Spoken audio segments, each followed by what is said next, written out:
दोस्तों, कई बार हमारी जिंदगी में ऐसा वक्त आता है या फिर ऐसे हालात आते हैं कि हम उनका सामना करने से झिझक जाते हैं।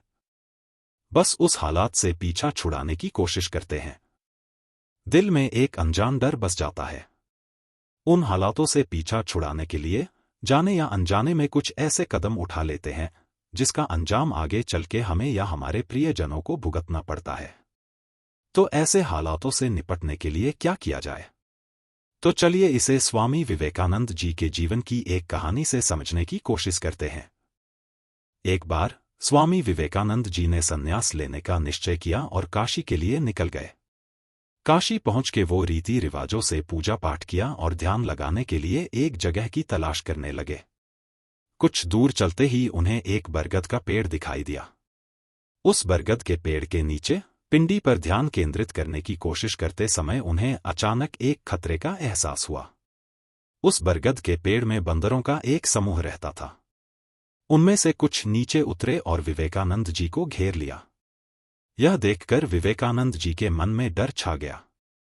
पहली बात ये थी कि उनके मन में बंदर को लेके डर था। दूसरी बात, ये बंदर हिंसक लग रहे थे।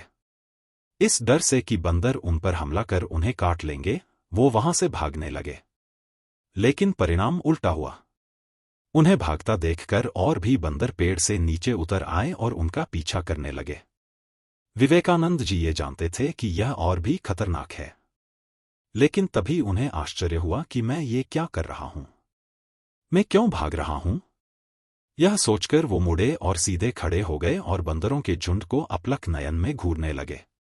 ये देखकर सारे बंदर रुक गए। अब विवेकानंद जी उनकी ओर बढ़े। उन्होंने देखा कि बंदर पीछे हटकर फिर से पेड़ पर चढ़ गए। विवेकानंद जी ने कई जगह पर इस घटना का जिक्र किया है। वो कहते थे कि जब आप डर के साथ भागते हैं तो डर आपका पीछा करता है। लेकिन एक बार जब आप डर का सामना करते हैं तो डर दूर भाग जाता है। विवेकानंद जी के जीवन की इस कहानी से हमें ये सीख मिलती है कि जिंदगी में चाहे कितनी भी बड़ी मुश्किल क्यों ना आए, मुसीबत चाहे कितनी भी बड़ी क्यों ना हो, ये हमेशा याद रखना कि आपकी काबिलियत उससे भी बड़ी है। थोड़ा सा धीरज और समझदारी से आप सारे परेशानियों का हल निकाल सकते हैं।